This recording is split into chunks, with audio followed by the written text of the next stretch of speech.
at the Brisbane International Cruise Terminal, about to go on the Royal Caribbean Quantum of the Seas for our Christmas cruise. Really excited, looking forward to it. 8 nights on board. So come along, follow the adventures. Plenty of videos that we'll put out showing you what it's like as cruises for the first time on Quantum of the Seas.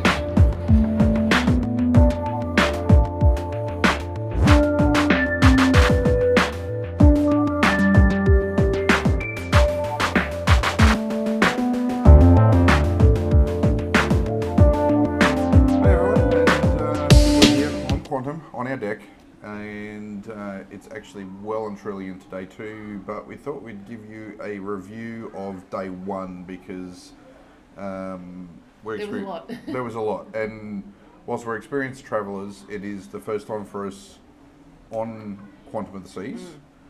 And whilst we'd nerded out and done a lot of research beforehand, there were probably some really important things that will help you, particularly when it comes to things like dining. That was a little bit stressful trying to figure that one out. There was some changes that we didn't pick up on in our booking. Yeah, but also even getting on board and noticing what things we had done that made us go through a lot quicker than what other people haven't done. So Matt was the one who did do all our pre-online stuff. So do you want to sort of go through what you did pre that stopped us from having to be delayed on getting on board? Well, first thing was we booked the key. When we did the booking a couple of months ago, we decided, we looked at it, we thought for us there was value for money in getting the key. It was about $10 or $12 more per day than just getting the internet package. Now the key is something that Royal Caribbean do. It's kind of like a VIP pass for private activity times on the ship. It gives you priority boarding at the terminals. So we might do a whole video about that, I think. Bit of snippet on, how good and worthwhile it was getting on board. But let's do a whole video and we'll fill you in on all that. But but it definitely was worth it because it got us on the ship. So they were a little bit late with boarding, but we got on. We were seated just before at 11 o'clock, ready to get in the queue. Got in the queue. We were on the ship by 10 to 12. Yeah. We were through immigration, checked in, onto the ship, had done our muster. I think we'd even done our muster station by that point. Yeah, I think we had. But coming back to that was what I was going to say is that we found that when we got to check in, we found a lot of people were having to have their photos taken and things like that. But that's something you had already done on the app previously prior to us getting on board. So we were through really quickly because we had done all that check-in stuff properly beforehand. All the identity stuff. So on the website, when we jumped on to organise what our actual boarding time would be and all those sort of things. So it's really important. Get on the website as soon as you have that opportunity to set up your cruise profile. Set it up. Put your passport details in, put in, you upload your photo, all those sort of things, because that just streamlines the process when you're going through and getting onto your ship. You don't get held up there at immigration or anything. No, we didn't get held up at anything. It was pretty much straight through. So, that was one little key factor that we found, like getting on board. Yeah. So that was really good. Yeah, so that's step 1 for saving time is the key. Step 2 is get your profile sorted out. Step 3, go straight to your muster station. Just get it done because then you're not thinking about it and interrupting your day later on. So that was the second thing we did. We sort of got in onto the deck of the ship, and I think we came in on deck 5. Yep. And went straight to our muster station, which was down on deck 4 at Silk Restaurant. And again, we had the key, so we went to a different dining, which we'll talk to you about. But pretty much as soon as you get on board, you can go and get any food and drinks anywhere that you have like. Your lunch. A little bit different we found on this one, because the previous ones we've done have been P&O, where you get your card at check-in. We didn't get that, so we were a little bit like, what happens? What if you wanted to buy a drink as soon as you got on board? They were just literally taking down your cabin numbers because your keys were actually in your front pockets outside of your room when you got here. But you couldn't have those until your room was ready to check in, which ended up being about 1 o'clock. Yeah. They got it done a little bit quicker yesterday apparently. They were hoping for 2 o'clock. There was an announcement when we first got on saying they were hoping for 2 o'clock. By the time we'd finished lunch, they actually had it done by 1, which was really good. But that brings me to the second thing. Don't walk around another thing, to save time, don't walk around like a lost chalk. You don't need to go to customer service and check about missing your Seapass card. Because if you've got the app set up, you've got your Seapass card in there, that has your logo or your little code on it. So down the bottom it'll say DX, being deluxe drinks package, or I think it's CK for the refreshments package for kids and stuff like that.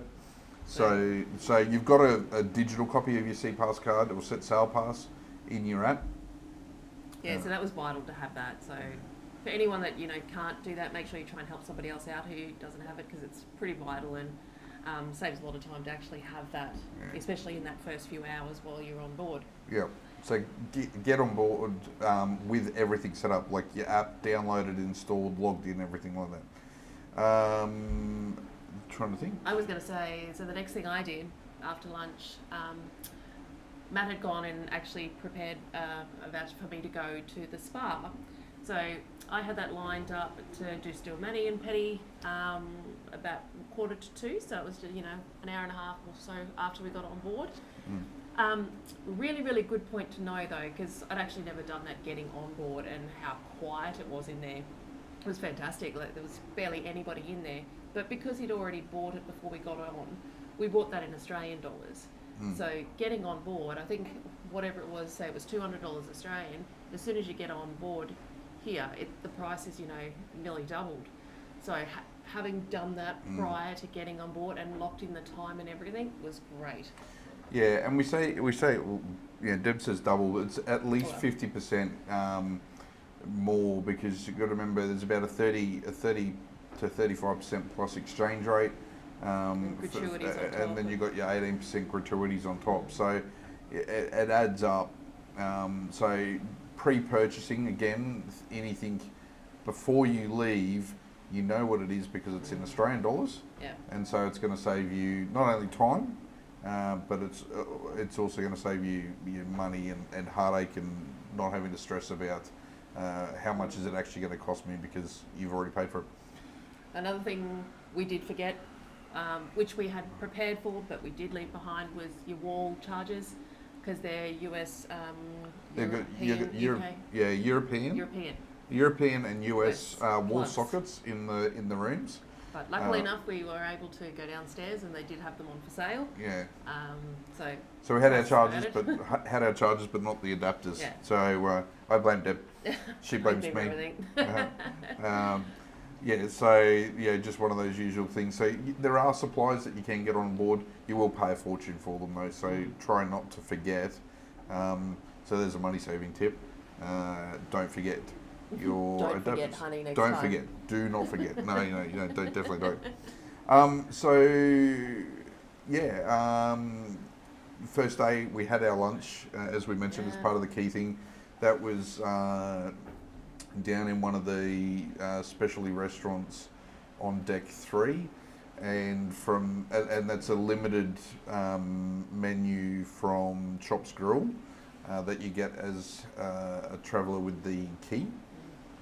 Yeah, so we also have booked in coming up a couple of the specialty dinners, so that's pretty exciting. Tonight we've actually got Chops Grill, so we'll let you know about that one. What else did we do to our yesterday? Well, this was the thing. So we got on board, when we first got on board, we did have the chef's table booked. Yeah, we do. So that's going to be our special Christmas dinner, because this is the Christmas cruise that we're on. When we were at that lunch, they came around and they offered us there was a package going around. As key guests, you get an additional discount. And so we were able to get two meals for in the specialty restaurants for about $100 US. And then luckily, because Noah was under 12, he's actually going to cost us like $10.99. So that's a really good little piece of information for under 12s. They published that big discount, so that was really good. So. So the specialty restaurants, if you've got kids under 12, big discounts there.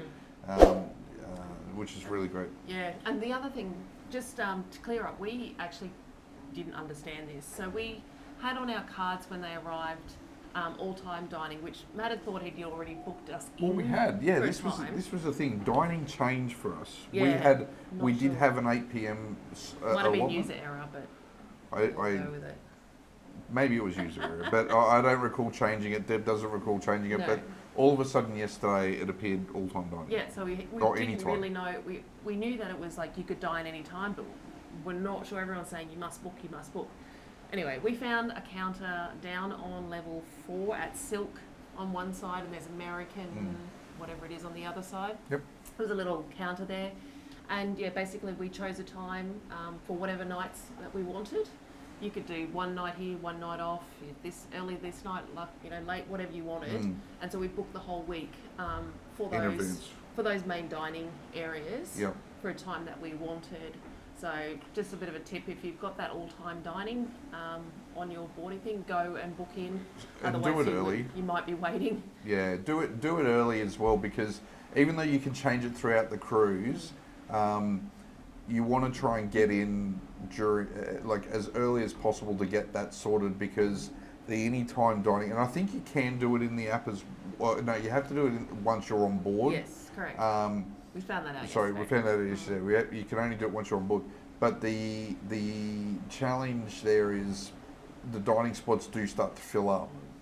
So you do want to get in and get that booked. Yep, absolutely. So we got that done. Had an amazing dinner. Dinner was beautiful. And the, do you know the what? American there's an American restaurant sort of. The main dining rooms, so Silk, I think it's called Americana or something like that, yeah. where we were at last night. There's a couple of them. They're all the same menu, just the decor's themed differently. And, oh, bless me. Bless you. Yeah. And with those restaurants, so you can sort of move around, and you'll. If you're on the anytime dining, you might be placed into either of those two restaurants, depending. And do know that with these menus in these main dinings, you can have 2 desserts, 1 main, 3 entrees, or 1 and 1, or 4 and 5. There is no limit. You can have all desserts for dinner if you really want. I did have to stop this one, but you can have all desserts if you want. I'm happy to make the claim. I'm happy to make the claim that the key lime pie I had last night was the best I've ever had. It was amazing. And the staff have been absolutely amazing here on Quantum. I cannot fault them so far. It's been amazing. So yeah, so that kind of wraps up day 1. Well, yeah, pretty much. I mean, we went and had a quick look last night. We had a pre-snack before the dinner in the Windjammer just to check that out. And that place blows my mind. That's kind of, if you've been on P&O before, it's there. That's like Sizzler's Australianos on steroids. It's incredible. Well, yeah, so it's kind of the Royal Caribbean. If you're on P&O, it would be the pantry, but this thing is nowhere near. Like this is huge. There's a whole kids buffet, which is just full of kids type foods and all different countries and anyway. So we'll do a special video on that coming up in the near future anyway as well. Great, yeah.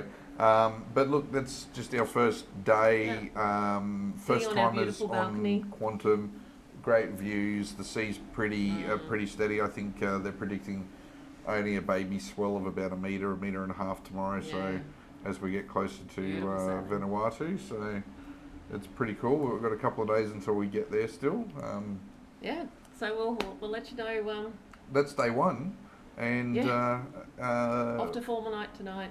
Off to Chops Grill. We'll see how we go on that one. And we'll drop a video later about what day 2's like as well, and what other new things we've found and learnt. And the room is huge. So we've got we haven't discussed the room. No. So we are on deck 11, having done an upgrade. We will do a video of that too, because I did get a bit of footage when we first arrived. It's a little bit messed up now, but wow!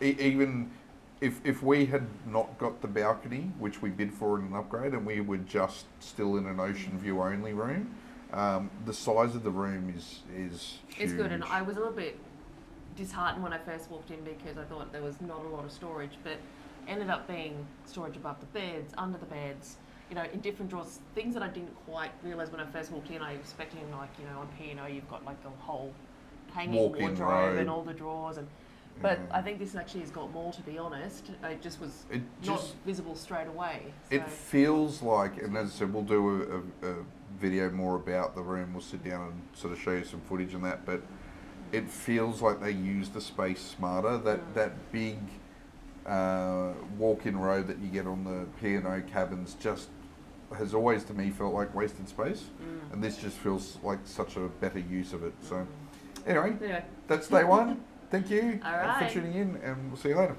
See ya.